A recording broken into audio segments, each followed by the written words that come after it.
নমস্কার, আমি ডক্টর সুনীল শাস্ত্রী ত্রিপুরার আগরতলা থেকে বলছি।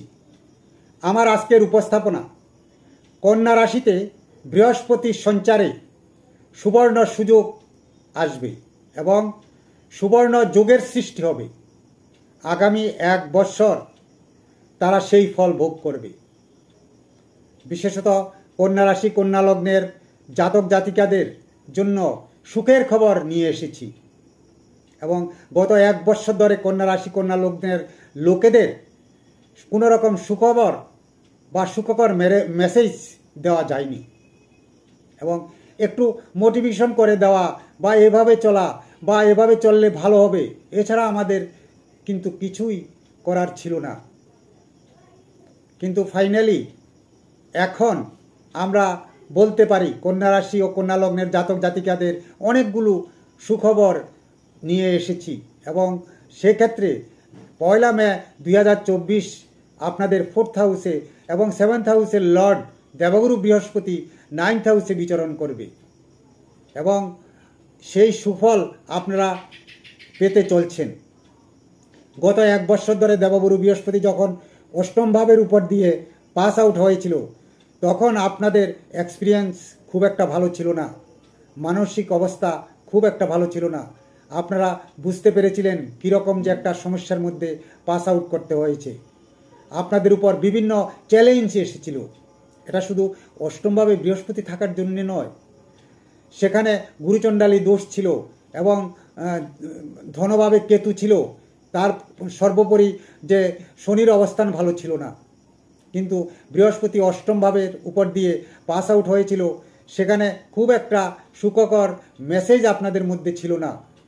এখানে নবম ভাবে যাওয়ার ফলে আপনাদের সুখ ভাব, বাড়ি গাড়ি ও ভাগ্যের পরিবর্তন দেখতে পাবেন এবং এখন যেটা দেখবেন, যেটা মনে করি যে সপ্তম ভাবের লর্ড নবম ভাবে চলে গেল এবং এবার কন্যা রাশি কন্যা লগ্নের মানুষদের মধ্যে প্রচুর প্রচুর প্রচুর সমাধান সূত্র বের করে আসবে এবং এতদিন যে যে জায়গায় থেকে কষ্ট পাচ্ছিলেন, বিশেষ করে শারীরিক ক্ষেত্রে, অর্থনৈতিক ক্ষেত্রে, সম্পর্কের ক্ষেত্রে, এখন সেখানে খুব বেশি বেটারমেন্ট ফিল করবেন। এই জায়গাগুলো অনেক অনেক ভালো হয়ে উঠবে। কোথাও কোথাও বেটারমেন্ট ফিল করবেন সে বিষয়ে আমি তুলে ধরছি।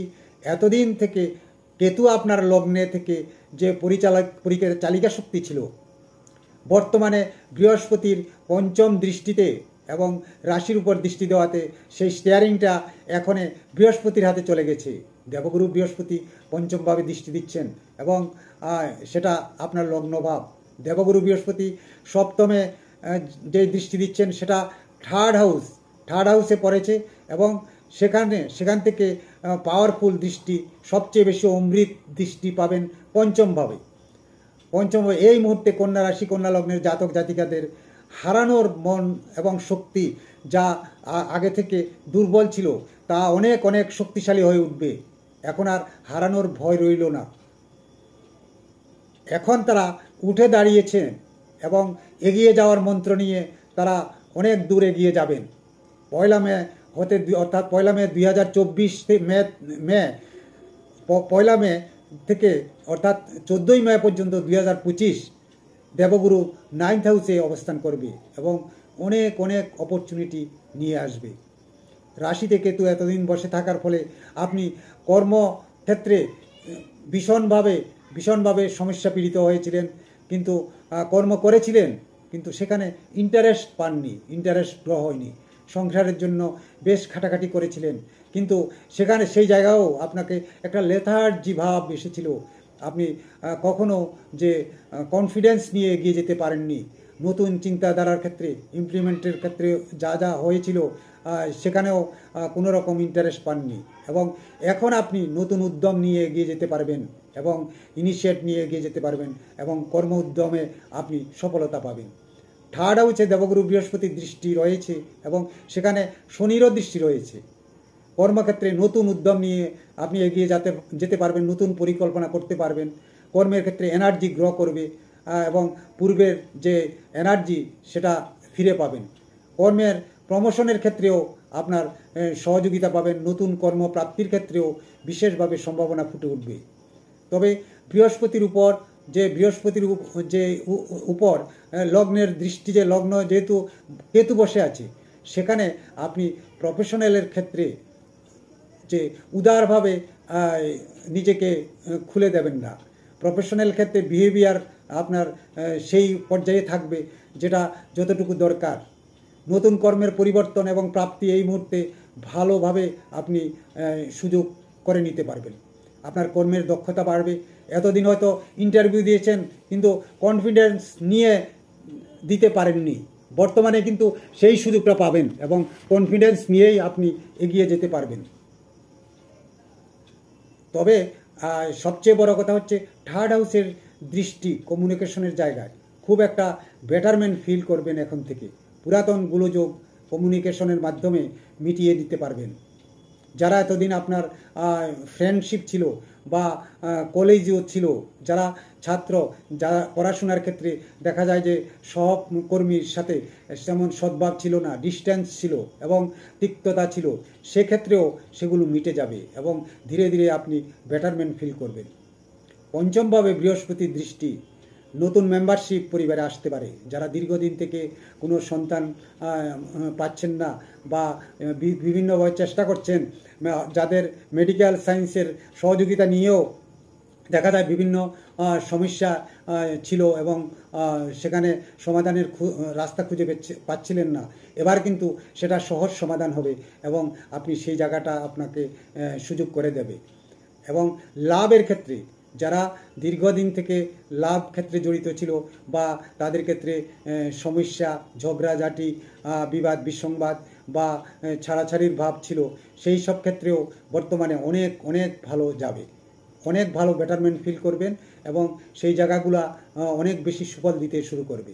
বিবাহের ক্ষেত্রে বিভিন্নভাবে যেখানে জটিলতা ছিল এবং বিবাহ হয়েও হচ্ছিল না, সেই সব ক্ষেত্রেও আপনাদের যে বিবাহ ক্ষেত্রে অগ্রগতি হবে এবং তাদের ক্ষেত্রে দিন তারিখ ধার্য হয়ে বিবাহ কার্যে এগিয়ে যাবেন।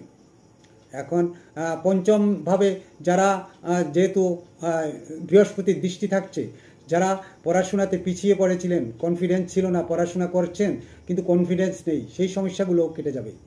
এবং যারা যেই সেক্টরে পড়াশোনা করতে চাইছেন, যারা হয়তো ইঞ্জিনিয়ার, ডাক্তার, কেমিক্যাল ইঞ্জিনিয়ার বা পিএইচডি পড়ছেন, তাদের ক্ষেত্রেও কিছু কিছু যে বাধাগুলো ছিল সেই বাধাগুলোও এখন খুব সুন্দরভাবে অতিক্রম করতে পারবেন। এবং বিজনেসের ক্ষেত্রে যেই শত্রুতা ছিল এবং ভুল বোঝাবুঝি ছিল, যেই জায়গাতে লসের সম্ভাবনা ছিল এবং তৃতীয় ব্যক্তির দ্বারায় আপনি অনেক বেশি ক্ষতিগ্রস্ত হয়েছেন, সেই জায়গাগুলোও আপনাকে সুফল দিতে চলবে। সবচেয়ে সমস্যা হবে, আপনি লক্ষ্য রাখবেন পার্টনারশিপ বিজনেস করতে, পার্টনারশিপের ক্ষেত্রে সজাগ দৃষ্টি রাখবেন এবং নতুন কোনো পার্টনারশিপ বিজনেস আপনি করতে যাবেন না। স্বাস্থ্যের ক্ষেত্রে খুব বেশি সমস্যাগ্রস্ত ছিল গত সময়গুলোতে এবং যেখানে হয়তো যে আপনার শারীরিক অবস্থা যে সার্জারি স্টেজে চলে গিয়েছিল, সেখান থেকেও আপনি রিমুভ করতে পারবেন এবং বৃহস্পতির দৃষ্টিতে আপনি সেখানেও অনেক বেশি ডেভেলপমেন্ট খুঁজে পাবেন এবং আপনার মধ্যে নতুন করে স্পিরিচুয়াল পাওয়ার আসবে এবং গুরুভক্তি আসবে। যারা চাইছেন যে একটা সদ্গুরুর সান্নিধ্য নিতে, তারা সদ্গুরুর সান্নিধ্য পাবেন।